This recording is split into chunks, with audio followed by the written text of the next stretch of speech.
In this real project homepage,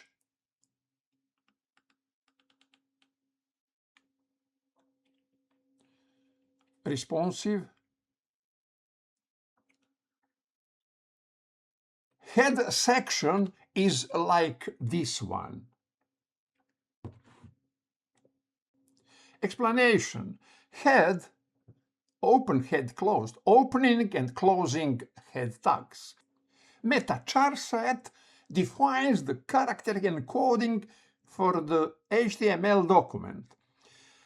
Meta name sets the page width and initial zoom level for responsive design on mobile devices. Title defines the title of the web page displayed in the browser tab and used by search engines. Notice, the title tag must be placed inside the head element. It is important for search engine optimization.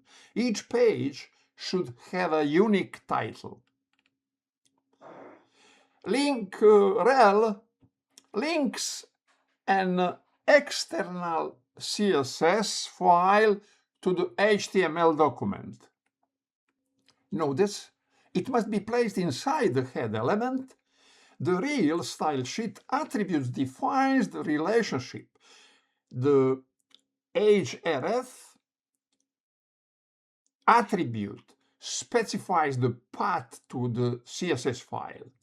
In HTML5, the closing slash is optional.